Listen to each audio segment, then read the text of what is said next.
Good morning, everybody. Whatever time you're listening to this, welcome to the latest episode of United People's Podcast. It's me, it's Dan, it's Nick. We're here to preview the Spurs game. Will United make it 4 wins and 1 draw out of our last 5 games going into the final international break?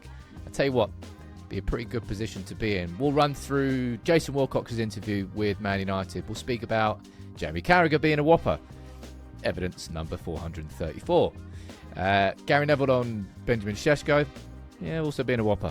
We'll also speak about the women's team latest, academy latest, and everything else. Dan, how you doing? It's firework night, so we've really chose the best time to go and do a podcast where we're trying to keep it civil. It's like bang, bang, bang.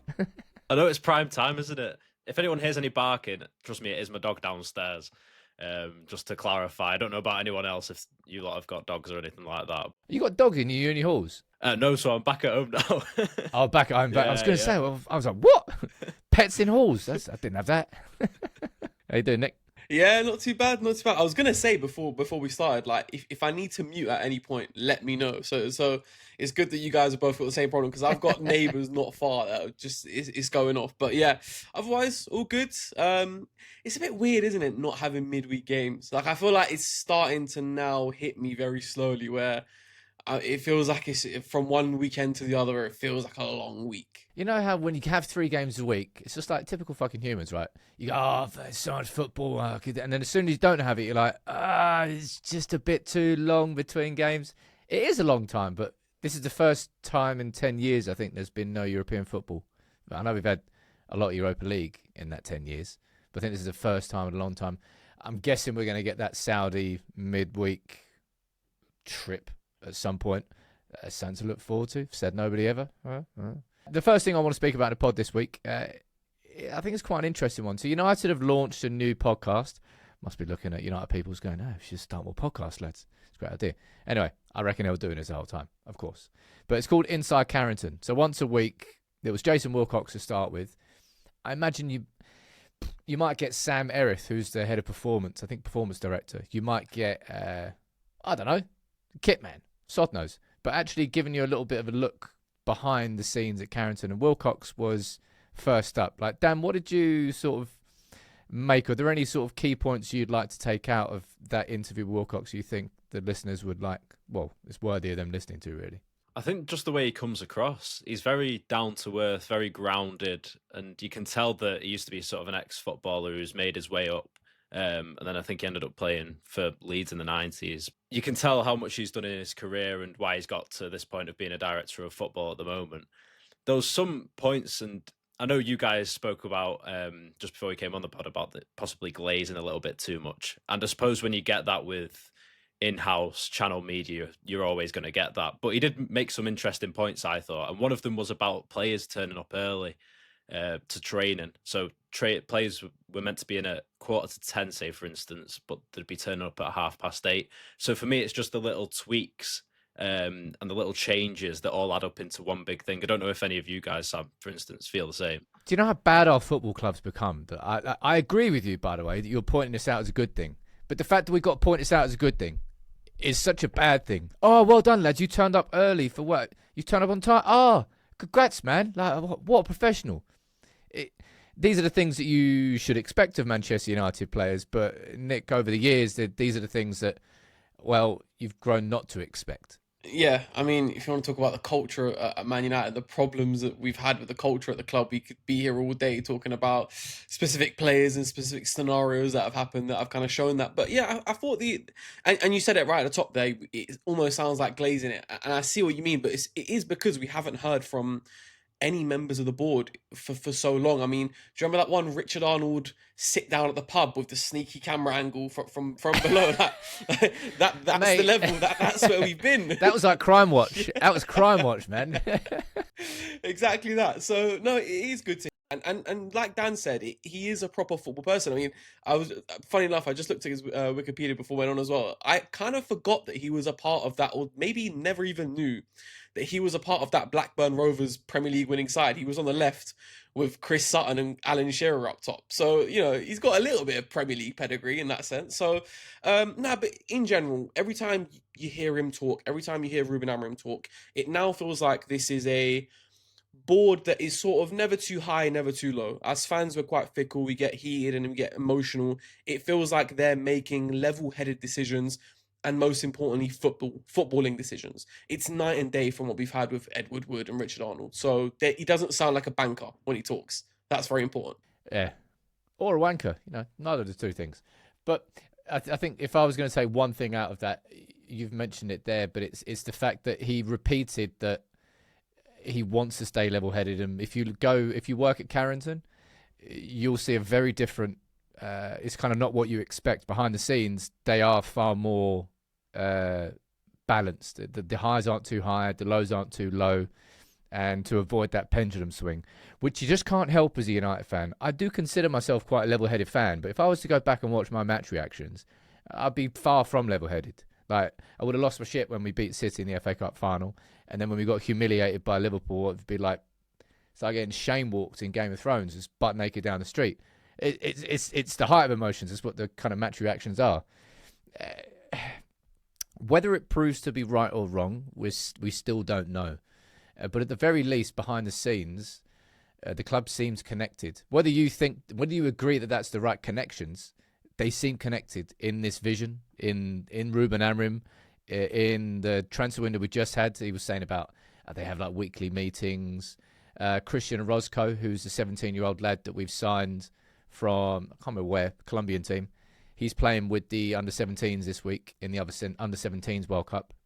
We're going to cover that, sort of his performances, but he's another one of the Chris Favell type signings like Sekou Kone and Diego Leon that hopefully, if you get like a 1 in 4 hit rate and they become the next Moises Caicedo, then mate, you've not even just financial, but it changes your squad. You have to get your top level. And something he said as well, actually, to finish on this, before we move on to speak about Šeško and Neville. He said, finally, you've heard this from like the horse's mouth, that the club is doing its background checks on whether they're leaving clean professional lives, I think he said. I swear to God, there must be a photo of Sancho, like, on the walls at Carrington. Like, this is how not to do it. Like, you've signed a 21-year-old who's a marquee, top-level talent at Dortmund and was there with Bellingham and Haaland, and you think you're getting a baller.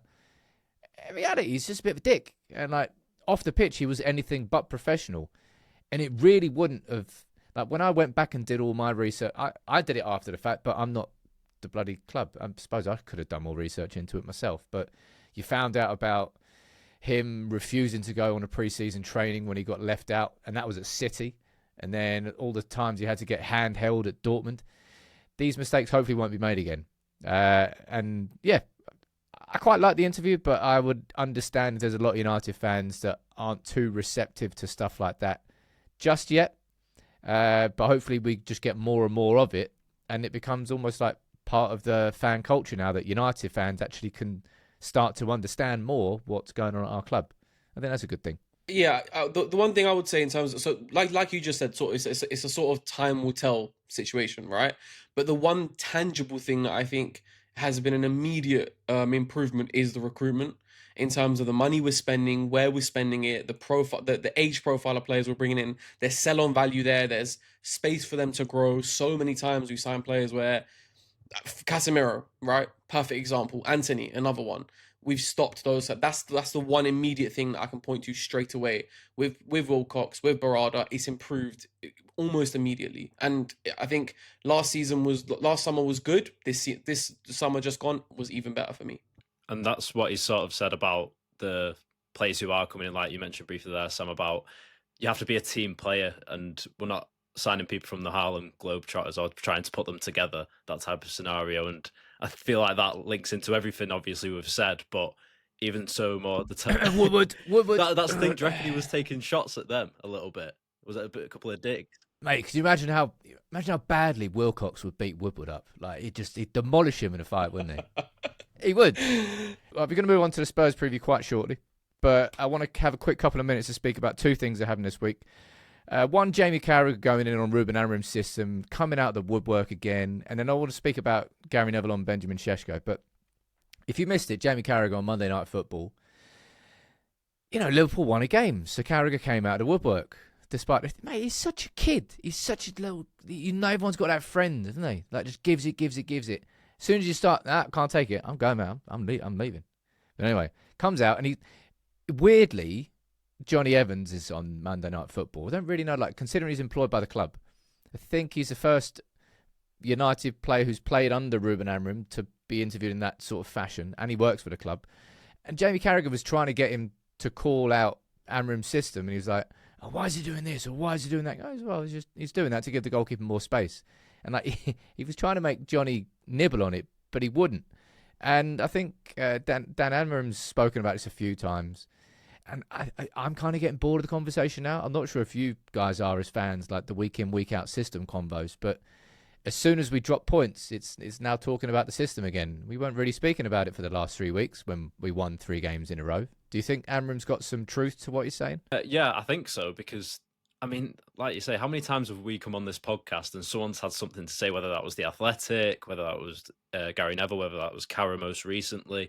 Everyone's got an opinion on this system, and they'll continue to until who knows? United still could be top of the league and people would still be moaning about the system because something isn't right or the personnel isn't right. And what really annoys me the most is, why did they analyse Ruben Amorim's first game against Ipswich and go so in on it? I didn't understand. And there was no positives. I watched the full 11 minutes of it, and there was no positives virtually that came out of Cara's mouth anyway. Mostly Johnny Evans, but did he just go back to the first game, Nick, because Johnny Evans was playing it? Is that why? I presume so, but then didn't Johnny Evans must have played, and he did get injured towards the end of, or the second half of Ruben Amorim's first season, but he must have played another game, surely. That's what I was thinking as well, that it was probably because Johnny Evans was there. Even like the last game of the season, he played against Villa, I'm pretty sure. So that was his last game for United. You could analyse that as well. So yeah, it was an odd one.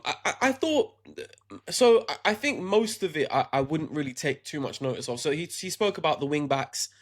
I think that's kind of a situation we know it's the advantages, we know the disadvantages. That's nothing in itself.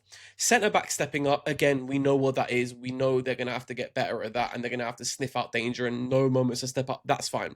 The one thing that I think maybe is a talking point and will be going forward, you know, the whole delict going into midfield. So I understand why that's done. Like they said, Dan said it as well. Give the keeper space. 4 at the back, you build up. My only, I guess, talking point there is, my only question there is, where in that position for Liverpool there's a Gravenberch, for Arsenal there's Zubimendi, for Chelsea there's Caicedo, for us that's Delict. So automatically you're kind of, there's one player in a central area that you can't really build through because you're not really going to give it to him unless you're really comfortable that he's got enough space. That's the only point that I take from that I go, yeah, that is a question mark going forward. But otherwise, the stuff about Delo and Ahmad, I wouldn't really take too much attention to that. Oh, mate, speaking about Delo, come on, man. That's the biggest story of the week, isn't it?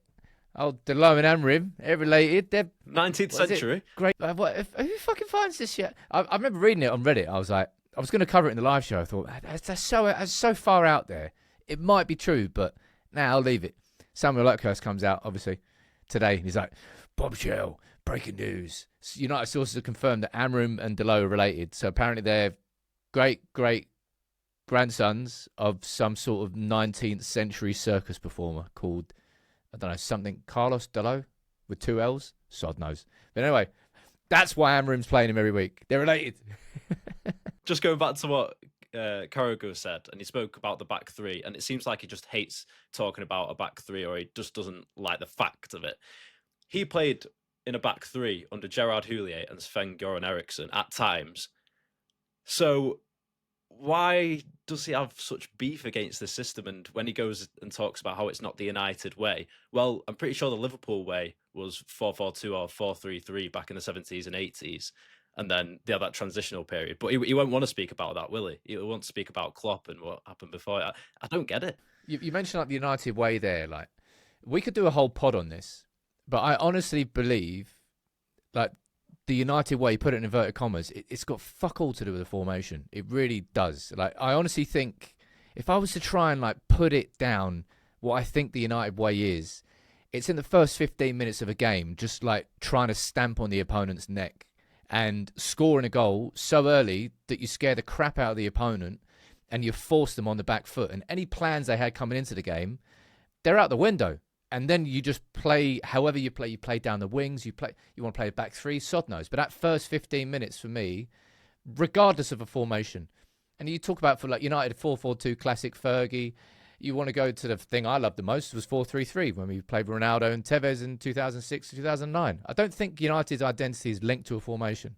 So I think it's linked to how you're perceived on the pitch and playing with your chest out and attacking.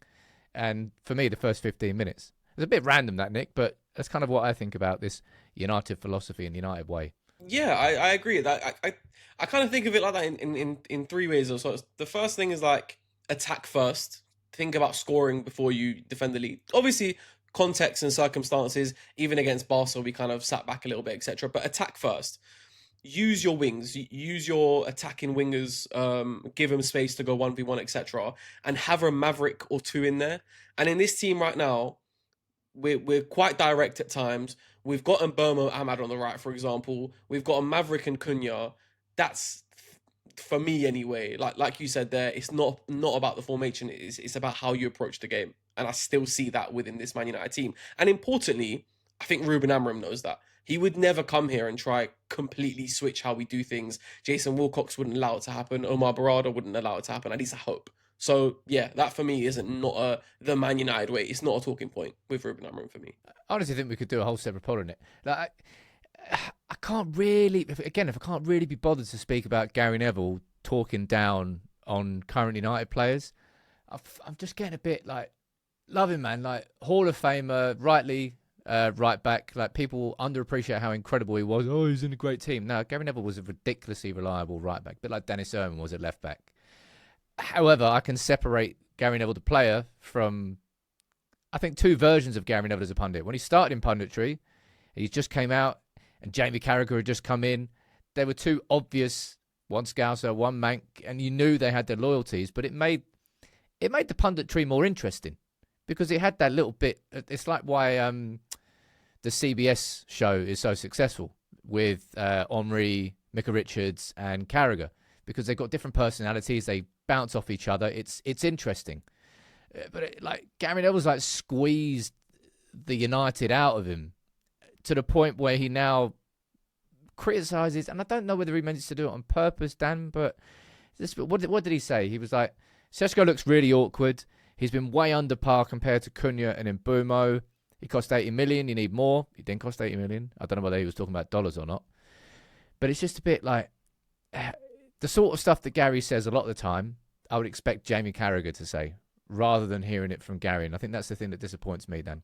I think it's reached a point with Gary where he's started here, then he's gone to impartial, and now he's going above impartial. And almost like he feels like he has to criticise United so much that otherwise he'll get judged by other people. And one of the things that really, really annoys me is Šeško's still really young, and Gary Neville knows what it's like to come through United at a young age. And he knows that the players need time. They're not going to be coming in straight away and scoring 15, 20 goals a season, especially if you're a striker.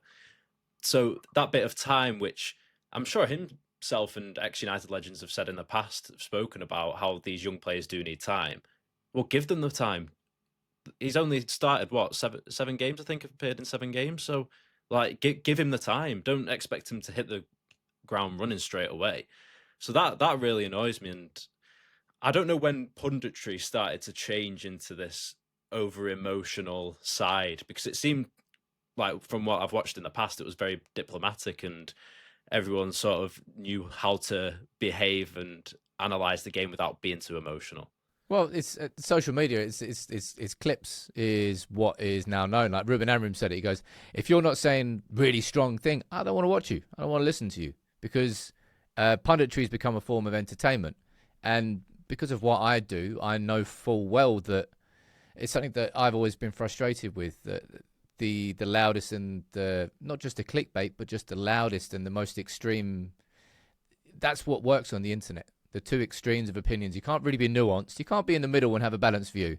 Oh, you're boring, man. I don't want to watch a history lesson. I want to watch somebody lose their shit. That's what people like, and that's what punditry kind of is now. And yeah, Gary Neville's just, I think he's just distracted with all his businesses, everything he's doing elsewhere. He's busy. He's having his mini retirements. And I don't think he, for want of a better way to describe it, I don't think he values the love of United fans in the same way that he might have before, because he's got a lot more important. I'm not saying he has a lot more important things in his life, but it's United isn't as big a part of his life as it was before. I don't know whether that's a fair way to describe it, Nick.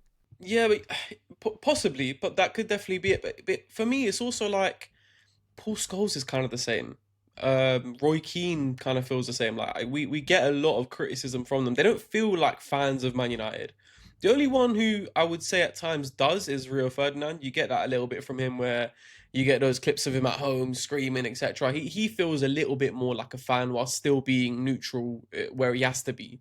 I also wonder if it's partly a Sky Sports thing, because I feel like the Jamie Carragher we see on Sky Sports is a different Jamie Carragher to the one we see. I've forgotten the name now. What's it called? CBS, yeah. CBS. There you go. Yeah. So even Jamie Carragher, I feel like, is more of a fan on CBS, more of a pundit on Sky Sports. So I also wonder if it's a bit of a top to bottom kind of situation there as well. I think that's kind of a fair point. It might be the UK thing, but like, enough of moaning about them. Let's speak about the game coming up this weekend, because I wouldn't say Spurs is a huge game, because I think like probably the Sunderland game at home was bigger. Liverpool away was bigger. Brighton away, would that have felt bigger? Maybe not Brighton away, so Brighton at home. But the opportunity to, in the last 5 games, go into this international break with 4 wins and a draw, it's a real big one, Dan. Like, obviously Spurs, they got booed off against Chelsea, mate. They were crap against Chelsea. We spoke about it on the pod last week. They absolutely spanked Copenhagen. They went down to 10 men. That Van der Ven goal, mate. Like, I mean, surely, if you're looking for ones to watch in this game, Dan, who are you choosing? Because I think if you look at how Spurs played against Chelsea last week, not many. No, not really. I'm trying to think straight off the top of my head who would be a real danger towards United, because I've been assessing their midfield, and especially depending on how, and we'll come on to this, how United will play. I think the second balls, João Palhinha and Bentancur, they'll probably give United a run for the money in midfield, winning those second balls. So Bruno and Casemiro might have to have, I don't know how they're going to approach it, but they might have to either sit off them or try and high press. I'm not too sure how it'll go, but you could even say Van der Ven's been probably one of their best players most recently. If you think about the corners and set pieces, how effective they've been. The goal, like you say, that he scored the other day, and how good he is defensively. I know he got cut out against Chelsea, but Šeško's going to have a tough game against him and Romero up top, I think, if he does play. Like, Nick, do you think this is a game for Mount? Do you think this is a game where we kind of go how we went against Liverpool? Everyone was surprised that Šeško got dropped from the starting 11, but it proved to be the correct decision. Is this another one of those games? Yeah, I mean, we haven't seen Mason Mount since he's come back from his injury, am I right? Because he didn't play against Forest either, so we haven't seen him in a little minute. It could be, because similar to Nottingham Forest, I do think the midfield battle will be a tough one against Spurs. I think Thomas Frank will go quite pragmatic. He'll play Paulinho, Bentancur, of course, but then I think he'll also play Sarr in the 10 instead of like a Javi Simons. So that's going to be a tough battle for Casemiro and Bruno. So potentially you get Mount in this one. My only thing is with playing Mount in this one is that while Romero, I think he's a good defender. I can't quite gauge how good Romero is. Van der Ven on the other side, I don't think he's a good box defender at all. So I actually think that Cunha and Sesko could get some joy out of him on that side. Talking of Van der Ven, though, the goal he scored against Copenhagen, the keeper again for Copenhagen was having a nightmare. The first one especially, he was having a really bad game. They had a bad game in general. It is frustrating that they had what they had against Chelsea and then they bounced back with a 4-0. But back to Van der Ven, sorry. I had straight flashbacks to 3-0 at Old Trafford. I was in Turkey on a resort with my mate, and we bought a VPN to watch the game because he's a United fan as well. Sat down, got a shisha as well, looking forward to the game. Spanked 3-0. I was like, yeah, never seen that money back again. So yeah, the worries are there, but I do feel like I said, they are there to be got at. Pedro Porro, same. Again, not a good box defender, not good in a low block. He's better going forward. I think an interesting one for this game, Dan, is going to be how do United approach the press? Because if you look at what Chelsea did well, Caicedo was a huge part of this, by the way, but what Chelsea did well was they pressed Spurs high. They caused and forced mistakes. It's how they got the first goal. And Spurs couldn't really cope with it. There were quite a lot of points in that game where you saw Spurs in possession in their own box, and there were 5 Chelsea players in and around the edge of the box. If United did that, I mean, you'd have to really push up with that high line. You have to really. There's no space for Maguire in that starting 11. No way if you play like that. Do you expect United to? Because that would be different to how we played against Liverpool. Don't think we pressed that much against Liverpool. We just went down for the second balls. Do you expect us to try and pin them in their own half? Because that was their biggest weakness against Chelsea. I think we might, because they can't. Their one weakness at the moment, it seems, is trying to play out. They seem to keep getting caught all the time, and when they do go long, they've not got the confidence in attack. I mean, the Copenhagen game was a little bit differently, but from what I've seen in the Prem, Spurs in attack don't look as good as they did in previous seasons. Look at Kolo Muani, Xavi Simons, the amount of negative passes that he played backwards against Chelsea. So there's a lack of confidence in that Spurs team at the moment, and I think it could be a perfect game for Manu Ugarte to come into next to Bruno in midfield. If you want legs, like I say, I always mention about a pit bull. If you want a pit bull in midfield, start Ugarte in a press. I'll tell you who does really worry me, though, on transition especially, is a Doggy and Kudus if he's back. Them two really do worry me because of the pace that they can hit United on the attack, on the counter-attack. And yeah, I think that it might be a long day for Delo, depending on which Kudus shows up if he does start. I suppose it also depends on whether or not Ahmad starts at right wing back, because if you look at last season, there was kind of a couple of games we played in these bigger ones where Delo came in. But this season, I think away at Liverpool, away at City, Ahmad started both of those, which I think is a little bit of a show of progression there. A little bit more confidence from Amorim going into these games. It looks like Mbeumo is going to be named Premier League Player of the Month. So a little congratulations to Brian. He's had a cracking month. And I suppose he's going to be our main. Where do you think our main attacking threat comes from, Nick? Like, how? It's kind of easy to say right now because United are a very right-heavy team, so you know it's going to come down the right-hand side. Is it going to be through those overlaps, through Ahmad and Mbeumo again, or do you see us creating other ways? You'd think so, yeah.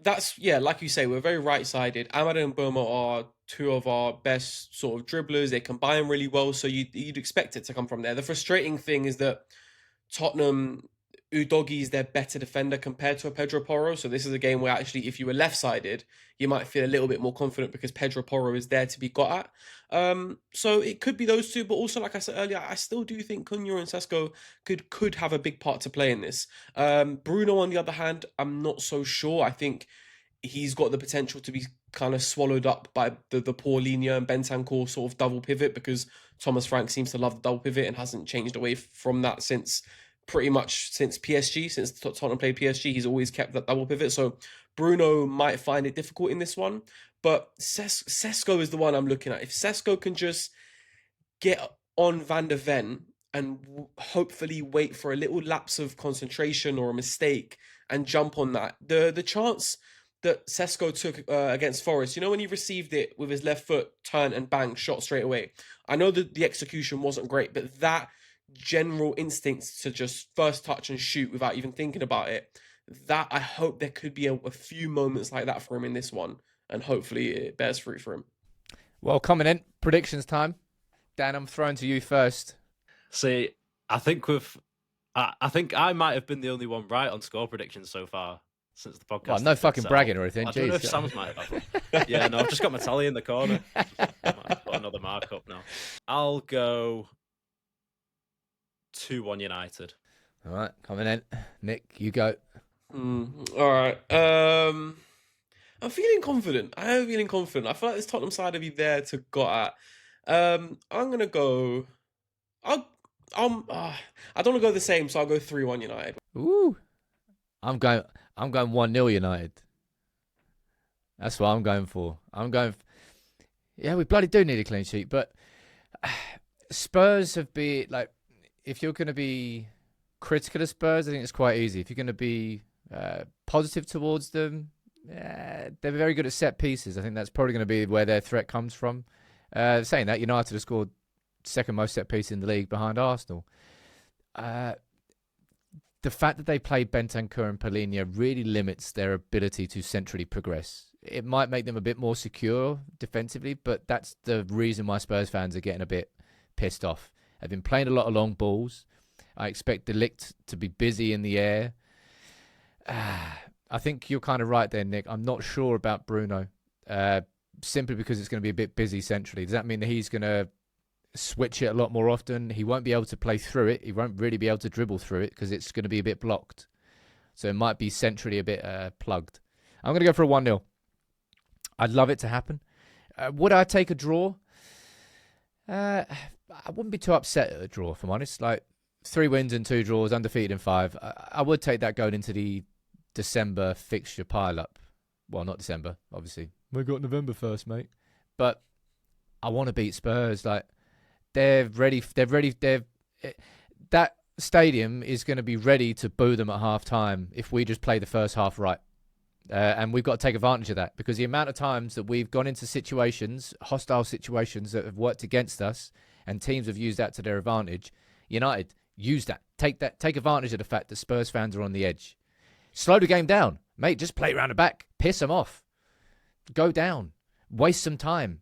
Just play the game. We've not beaten Spurs in 7 games, so this is the time to do cheers, it. mate. Come on. No, all I'm saying is, hell. for instance, Liverpool hadn't beat them in 10 years. Records are going to be broken this season. But Brighton was the same. Is it going to be one of those seasons finally where the actual good records get broken, rather than like David Moyes, who like every single game broke some sort of shitty record? And Amorim did it for quite a few of them, actually. And Ten Hag. Yeah, all right. I could do with a season where we actually break the right records. But I'm going for 1-0. It's 3 of us predicting a win, which probably means we're going to lose. That's how it works. But is there anything in the mailbag this week to wrap up, Dan? Yeah, we've got one question here from Sporting Lisbon fan, actually, Hugo Oliveira, who's actually from Portugal, but he's currently living in Dubai. It's not Sporting Lisbon, though. He's going to be pissed off you said Sporting Lisbon. It's Sporting Club, right? Sporting Club de Portugal. The amount of Aggie Sporting fans that came at me at the start, I've got to correct you. Sorry about that, Hugo. Right, we'll go into your question, though.